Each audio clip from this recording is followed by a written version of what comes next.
I'm Peta from Everyday Entrepreneur 365, and welcome to another episode of the Founders Lounge, where we hear more stories of everyday people doing extraordinary things. All right, so I have a very special guest with me today, and I'm going to let her introduce herself and her business and the project that she's working on. And then we're going to have a bit of a discussion around the cause and the mission that she's working on, how she's actually gone about that, and obviously some hopes and desires for the future and where she'd actually like to take the project. So would you like to introduce yourself, please? Thanks, Peter, for having me. My name is Tahina Booth. I'm the CEO of the GrassSkirt Project, which essentially, in a nutshell, uses sport to end gender-based violence in communities. We have started in Papua New Guinea, but we have very big global aspirations to take our programs and roll them out in other places. And so can you just unpack, obviously, ending gender violence and utilising sport? So there's two really big things there. First of all, ending gender violence, but then also utilising sport. How do you do that? Or how does the company do that? So I started with for me, it's very personal. I experienced sexual violence when I was quite young, and I had no ways of talking about it. I didn't know how to call out for help. I didn't know what was available to me. And because I was so young, I grew up with a lot of shame and stigma, around what I experienced. And it wasn't until I was a lot older that I realized that what happened to me was wrong. That there are services out there to help people who have survived, these horrific, incidents. And 3, not enough is being done. And I was just like, that's crap. This is actually, in my friend circle, we've all experienced something, whether it's from inappropriate touching to catcalling or to actual sexual violence. And I just thought, my God, I have to do something. I just can't sit here and just want to see other huge organizations do stuff. I thought, I can do something on a community level, and I can use sport to address some of these issues. And so I sort of was on this exploration of trying to find different international organizations that were doing what I wanted to do. So use sport to have these conversations and filter resources and agencies directly to people. And I couldn't really find any. And so that's when I thought, I've got something here.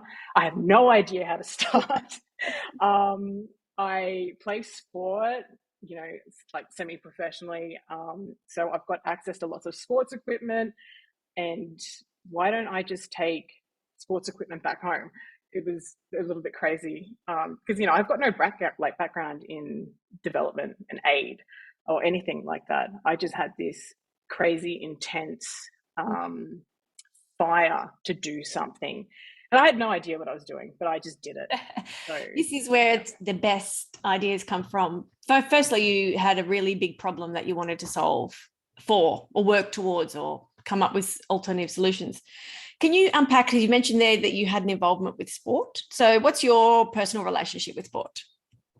Yeah, so I got into, I've always been a really sporty person, and, through my traumas growing up, I never really thought that I could participate in an Olympic level or Commonwealth level, but I've always been really gifted in sport. And I think if I had stronger supporters, around myself, I probably would have gone to the Olympics at, 17, 18, 19, and because I didn't have that support structure, I was just off, doing all the wrong things that, you shouldn't be doing, and just not focused. But it wasn't until I got myself into therapy and, started having counseling, they taught me how to deal with my traumas, what I can do when something awful comes up. And I realized, oh my God, I'm actually so resilient. I've actually got the strength, within myself to fix a lot of my issues and not to be blaming other people because they did this to me or whatever. I've got that power to make that change. Yep. And I didn't get that realization till I was 28. And that's when I started my Yeah, and that's when I started my journey. And since then, I've represented Australia in a few different sports in Olympic weightlifting and also in powerlifting. And I've also represented my other country, Papua New Guinea, in rugby league, which I'm still playing today, and I'm 37 now. So bit of a late bloomer. And I wish I had, played sport a little bit earlier, like, to that degree. But I think, my ethos is like, you're never too late to start. You just need to start. Yes. Look, And that's my ethos. This is exactly why I do this, is to remind people that it's never too late to start anything. So rugby league, weightlifting, you're from PNG, you utilized sport as a way to process trauma, and obviously lots of other multiple different areas of therapy helped you sort of unpack those things. But the biggest gap for you was there was a lack of support and probably information. Am I correct in summarizing? yeah. So, like, what I found from sport was it was a really safe space for me to be a leader, to try new things, to fail. And I noticed that that's actually transferred into my business life. So what I've learned through, playing sport, having, open communication with my teammates, making sure a message is understood. The same thing I applied to business as well. It's actually, there's no real difference, except I'm not smashing people like, on a rugby As field in or something like that. rugby smashing. Yes. Yeah. Yeah. um, yeah. So, there's so many crossovers from sport that's taught me how to be a better person. And it's allowed me to fail forward. It's allowed me to try different things and not be afraid of my power. That's another thing too. Like, what do you Being do when you afraid of your win? power. Absolutely. Is this because you had Yeah, you had somewhere to channel the energy, because you had both power and probably a lot of built up frustration and anger, which is going to be important when we move into what you absolutely. wanted to remove, violence, obviously, and anger. And you've experienced firsthand that you utilize sport as a channel to move through and push that energy through somewhere, something, as a mechanism. In a really positive way, Yes. absolutely. And going, to sexual violence, back home in PNG, it's so bad. Like, what is reported is just the tip of the iceberg. So we don't actually know how huge the problem is. What we do know is that not enough is being done, and we need Yes. really bold ideas out there, and I've got that. So, And but you've that's, got that. Yes. yeah. So talk to me. First of all, thank you for sharing this story. I know firsthand exactly how difficult it is to go back and share stories of personal experience, but I'm loving how you have learned and unpacked and experienced and explored, and now you are willing to share what you've learned with others to help provide that support network that you didn't have, plus the information that you didn't have, with a nice framework that you can step people through. So let's link up to, first of all, the or the violence, I suppose, and you're utilizing sport within schools to do that. Yeah, so what I've come up with, it's called GYMBOX. And essentially what it is, it's a 20-foot shipping container repurposed, where we have a functional gym within it, and we also have a community center. It's like a community hub. Now, the great thing about this is that when you talk about rape, or you talk about consent, or you talk about anything that's really like scary, the people that we want to target are young people, Yes. and young men especially. And so having this gym box in a community where young people like to come out and work out, especially young men, Mm-hmm. lift weights, look good, like, have all that sort of camaraderie with their mates. We also have anti-violence education, sexual and reproductive health courses and workshops and partnerships. So this gym is more than just a gym, it's Mm-hmm. ending gender-based violence. And that's what we want to, essentially get out, not just in Papua New Guinea, but into the Pacific Islands, into Australian communities, Everywhere. so Everywhere. everywhere. It's As yeah. soon as I heard the gym box concept and I saw an image of it when I first watched you giving that pitch, I was like, every single school needs to have one of these, gym boxes. Can you explain to me? So visually, I'll explain to our viewers and listeners that it is a shipping container pretty much with a gym in it, and they can be deployed quite easily into most locations with everything in it. So it's super easy for a school to sign up. It is super easy to put one in as long as you've got how much space within a school sports ground. How much space do they take up? Well, so the actual gym is 20 foot, and then we request that you have about 15 meters in front to have where you can pull sleds, because it is functional Yes. equipment that's in there. Yeah, so if you know a CrossFit, Yes. style gym, it's very similar to that. There's actually not much differences. The only difference is that we have that anti-violence education, and Can you nobody does that. explain that a little bit, Tina, on how does that work? So let's just say you have a school, they have a gym box, it comes with all the equipment, you have the space. How does the education part work? Yeah, so right now we're in the process of, we want to be more sustainable. So what we're looking at is rolling out our very own anti-violence education and then on selling that onto, schools or whoever. But currently at the moment, what we're doing is we're partnering with anti-violence providers, and we invite them in to Right. host, and then they disseminate their information that way. So I'm always thinking about ways on how we can increase revenue, or what we can do to be more sustainable, especially if you go into a new community where you don't understand how it works. It's really important that this gym box has its own bystander program, and local community, they do the training and then they relay that information in their native tongue, in language, or however, whatever suits that community. So there's leadership, in this program as well. Mm-hmm. There's employment. There's so many different layers, and I've just found it over the last couple of years, like my sort of vocabulary, it's just gone crazy. I'm just Because like, wow. we also learn as we're doing these things for everybody else. You are continually needing to upskill yourself in terms of education that's accessible to you, the language that's used, the appropriate language, which changes all the time. Mm-hmm. Um, Like, I didn't know entrepreneurship was actually a thing until a couple of years ago. I'm which just I like, think oh my God. exactly. And would you consider yourself an entrepreneur?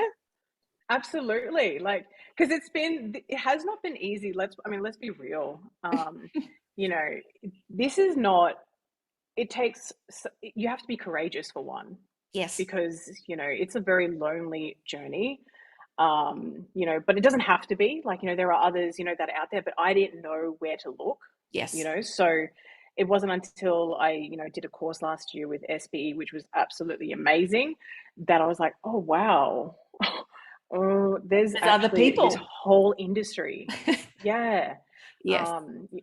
So yeah, you have to be brave. But So at brave. the So you're core of it, suggesting if you have a concept or an idea, or you're looking to solve a problem, you need to be brave. You need to say, I want to solve this. I have no idea what I need. I don't know what I don't know yet, but I'm going to start. And what would be the first steps would you suggest that somebody takes? I mean, obviously you took some steps to start something. What were those? yeah. So I was fueled by just, well, to be brutally honest, it was my traumas. I knew that if I didn't do something about this, what does my life look like in the next couple of years? Am I in the ground? Is that going to be my legacy? And I just refuse to die. I don't want to die. I don't need to die. Like, I've got too much to give, Yeah. And if I did choose that, then those people that did those horrific things to me, they win. And then I don't have a voice, and also all the other little girls and little boys that are experiencing this, they don't have a voice. Mhm. I was like, no, it stops with me. And so this is what I can do. Well, and how I started was I put a call out on my social media to anybody and said, hey, look, I'm going back home to PNG, in the next couple of weeks. If you've got any sports equipment that you want to give to me, I'll make sure that I give it to a woman, a deserving, because back home, I had a bit of a situation a couple of months before that. I was competing in national championships of powerlifting, and I was the only athlete that had all the gear. And I'd noticed that there were some incredible athletes that were lifting amazing weights, but then they were getting disqualified because they didn't swap their shoes fast enough. So they were sharing socks and shoes. And some of these athletes never got to represent the country because they couldn't tie their shoes fast enough. And I just thought, oh my God, that's absolutely ridiculous. And that's where I got that idea. Okay, I'll just collect sports equipment. That social media call out turned out to be 4.5 ton worth of sports equipment, and we raised $4,000, and I realized, I was like, wow, there's something here. I don't know what it is. I'm just going to follow my gut and just move forward with it, and then, my best mate, Dr. Sophia Bartlett, she joined GrassSkirt too, and she was like, well, how do we make this more of a public health event? Because her background, she's a research scientist, epidemiologist.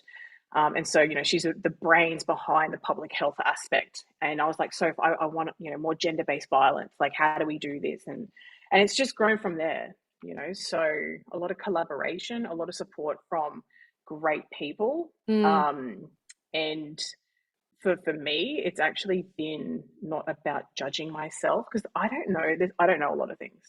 But I'll partner with somebody that is professional and they understand, so it's being okay with things that you don't know about, because that's all right. Absolutely. And look, the majority of the reason why people don't start anything is because they think they don't know enough, or they're not ready, or they haven't learned the right things, or they're not in the right industry, or they don't know enough people. Like you said, you wanted to make a change, you did something very small, or you were aware of something and you just thought, I'm going to do this thing, then asked people along the way, which I think is the most important thing, is surrounding yourself or plugging into networks. And often you don't know what those networks are until you maybe ask one person. And then there's the follow-on effect from those introductions. So in terms of where you started and then what you would love to have an impact on and what drove you, which introduces us to the concept of the GrassSkirt Project. Do you want to explain to us what the GrassSkirt Project is, which is separate, but then tied into the GYMBOXes? Yeah, so GrassSkirt Project is the not-for-profit, the charity arm, and GYMBOXes is our commercial entity, which is, for business. So that's where we're wanting to raise, our revenue, and all those profits get reinvested back into the charity. And the reason why we're doing that is because we are a social enterprise, yes. And currently with our model is that we, so before COVID happened, we would run really large public health sporting events, and actually one of the largest in the Pacific. So when COVID happened, we were like, oh, okay, holy moly, that's actually it. That was dead. It was dead. That was it. And because you couldn't hold the public events anymore, you thought it was over? Yeah, essentially. Because Havea Cup and Wellness Expo is a rugby league nines tournament. Men and women, not playing against each other, but equity. Like it's all about people playing sport and getting access to health, because we have different health providers come in and have an exhibition stall. That would generate a lot of money from sponsorship, because lots of corporates would get behind it. But when COVID hit, we had no money coming in. That was it. Yeah, it was just shut shop. But like I was saying before, the best thing about it was that it made me stop, focus, and get back to GYMBOX. And so I'm so glad that I've been able to do this, because this particular program is seriously, it's a game changer. Can you explain to me a little bit about the GYMBOX? So maybe a location where you have one of them and the impact that it's had. Have you got any stories to share?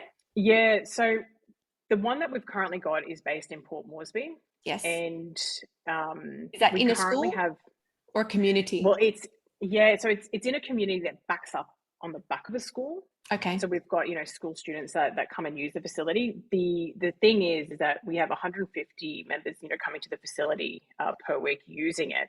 But there's no more. It's like we can't take any more people. So 150 young people are using this GYMBOX?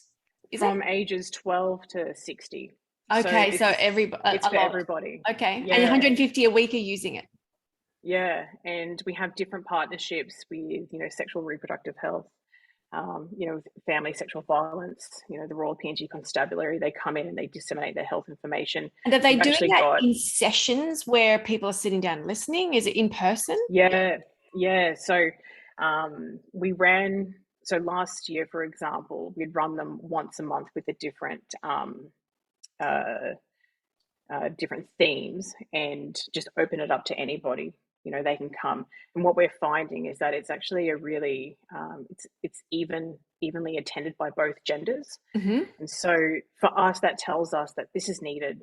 People just want access to information, Yes. so they know that there are problems within their communities. They Yeah. want action. How do they solve these things? Mm. And the great thing about the GYMBOX is that it acts as a neutral space, especially in areas where, for example, if there's police brutality, or if there's distrust or something like that, the GYMBOX provides a neutral space where both the community and the police can come together and have a talk, have a chat, and so that's what we're really proud of, is the fact that we have these really great results that are coming through. And we've got stories of some young women, for example, who had no idea, before seeing Mari Stopes, they had no idea they could control how many children they have, Yeah. so they didn't know that. Others as well, not realizing that it's a crime to hit their Yes. wife or Yes. their partner, Mm. like not knowing, and then some of these young people asking the police people, is rape a crime? Like, these are conversations where it makes me, like, I'm just like, holy moly, we That's need to get how. this everywhere. Absolutely. And I think it's probably highlighting how far back in the conversation we actually are, and education. And Mm-hmm. it's, you can condemn lots of things and assume people are going and seeking their own knowledge. But I think what you've identified is you really need to package it in a way that's not confronting. It's a safe place, like you said, a neutral space.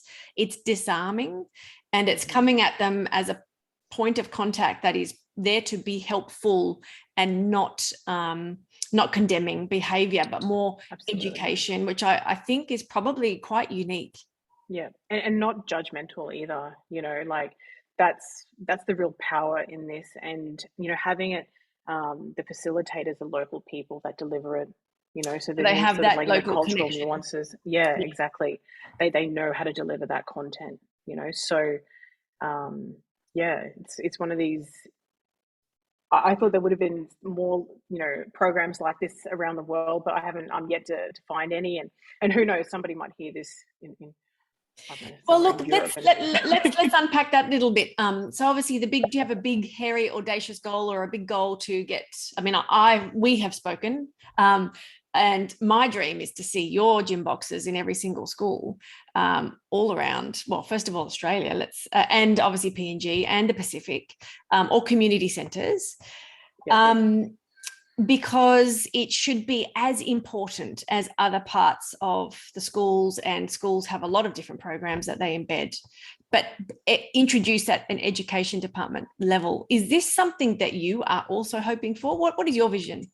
yeah, absolutely. I would love to see this all in schools. I think it should be a staple. It doesn't matter where the school is. There should be a gym box in there, because everyone should have access to this type of information, and also health and wellness, and mental health. They all are interconnected. I How is also that would love. interconnected for you? Can you just talk a little bit about that, the mental health piece? Yeah, absolutely. So Because that obviously is a big piece why you've created a gym in a box. yeah. So, I mean, quite simply, when you are doing exercise, when you are out moving, when you are out in nature, we all feel good, and it doesn't cost you anything. It's when you exercise with people that forms a community, that forms stronger friendships. You actually build trust. Um, and on top of that, like, when they all roll in, not only are you, like, feeling stronger, but you become mentally stronger. Yes. You start to realize, when you pick up something that's really heavy, oh hey, if I actually try, Yeah. I might do this. And Yes. it's every single week, you just, chip at it, chip at it, chip at it. And then next thing you know, you're actually lifting twice as heavy as you were when you first started, because you gave yourself that opportunity to shine. You gave Mm, yourself that opportunity to push through the hurt. And life hurts. Let's be yes. real. Like, Yes. training hurts. And there's a good reason why not everybody does it, Hmm. And so that's what GYMBOXes are, is that, provides that space where you can come in, a shell of yourself, and leave bigger and better, So there's another sort of side to it with the physical training, but Mm, at the end of the day, it is about access to anti-violence education. The physical side is what draws people in. hmm. That's what we're using at the moment, and that's how we engage with young men and young women. And would you So say that if any school has mental health on their agenda, that this would be a beneficial addition to their overall program and offering? absolutely, it complements it. You Yes. know, it gets kids out and about. It gets them exploring And new forming ways. unique connections and community around a common interest. Absolutely, yeah, 100%. I if kids, because they're all always on. Oh my God, our kids are. They're always on, like, their computer games and Yeah. all that sort of thing. I'm just like, we've got so many issues with young kids today, where some of them are experiencing, diabetes at a Hmm. really young age. Where um, they're not having the social engagement they should be, like, with another person. A lot of them have social anxiety. Mm. Like, we can change that, and it's getting them outside. It's getting them, into sport, into an environment where they can, like, connect and play and try something new.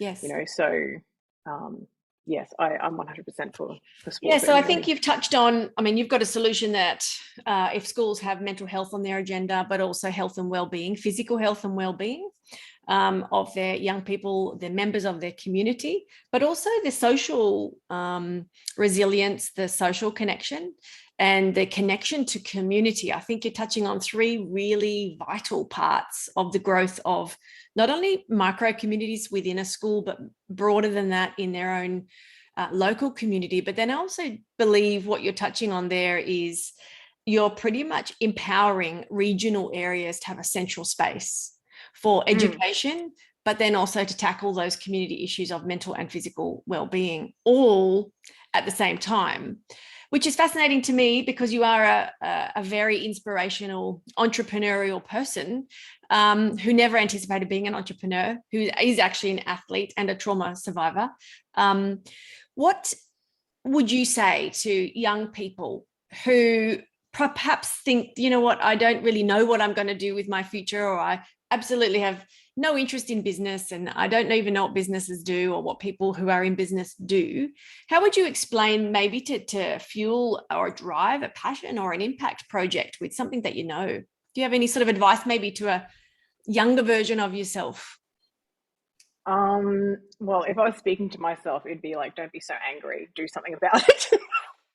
So anger was uh, definitely present for you. yeah, it really was. But I always, at the same time, I just knew that I was destined to do something great. And um, I just never settled, you Yes. know. Yeah, so I think for me, it was telling myself that, you can do this. But it wasn't until I got into therapy Yes. and, had different mentors. And over the years now, like, I've probably got about six, seven, no, seven mentors right now. And they're all Yes. for different things. Yes. So um, it's not being afraid of your power, Mm. like not being afraid to reach out to somebody and tell them your story.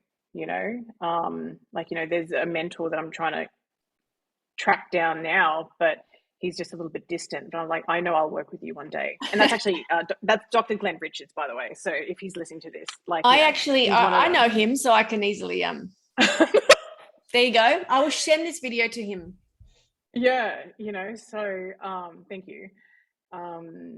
It's having a go, believing in yourself, Mm. and knowing that, I mean, yes, you are going to fail, but the best thing about that is that failure tells you what you need to work on. Yeah. So put your ego aside, because that's going to be bruised and all that sort of, mumbo jumbo, whatever. But the best thing about that is it gives you steps, and, you call on your mentors and say, hey, this is my situation. Yes, you do. How That's do I get exactly, from and that's that here? support network that you mentioned very early on the piece. You didn't have the support, you didn't have the connections. Another piece I want to ask you about is, because I work with a lot of athletes, professional athletes who are looking at opportunities beyond their athletic career. You are also a living evidence proof that you can take a very different path beyond a professional athletic career. Do you have any sort of suggestions, tips, guidance on anybody who's looking to work out what do they possibly do with their skills beyond professional sport? Great question. So, I mean, as a professional athlete, you've got so many skills. Like, employers love to hire people like yourself because you understand discipline. Mm-hmm. You are dedicated to the craft. If you have to stay up till 3 o'clock in the morning finishing something done, you just get it done because you know that if you don't, you're going to get fired, or if you don't, you're not going to win. Yes. It's a very black and white, So it's essentially do something that you're passionate about, or something that has a, because whatever you do, you will be successful. Everything that you've learned in your athletic, life will transfer automatically. And when shit gets hard, you just put your butt down and you just work. I So agree.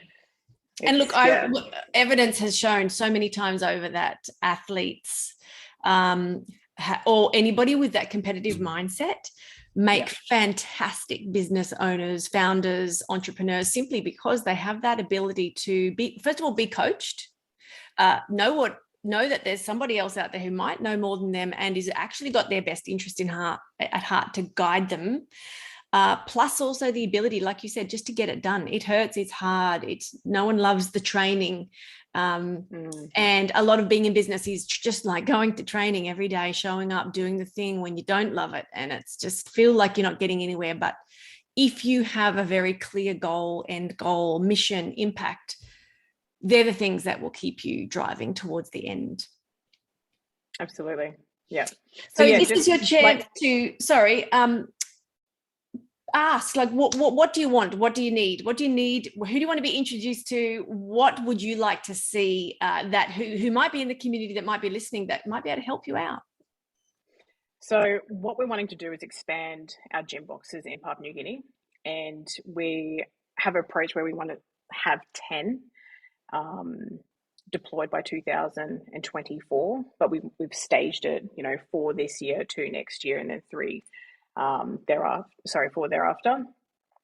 It essentially, I've actually just reached out to DFAT asking, for a sum of money to put this through. I don't know, do I air that, how much money we're looking for? I don't know. I think even if you air that you are looking to, so first of all, are you looking to take on external capital, or are you looking in the form of grants? Are you looking for key partnerships? You've identified Dr. Glenn Richards, but is there anybody else that you're chasing, or things? Because if somebody always knows someone, and what you've probably learned already is the community, once you're in here, is quite small and very powerful and connected. So ask away. Yeah. So, okay. Big thing out there. Yeah. Is that what I'm looking for is a partner to essentially grow GYMBOX as a commercially viable, product.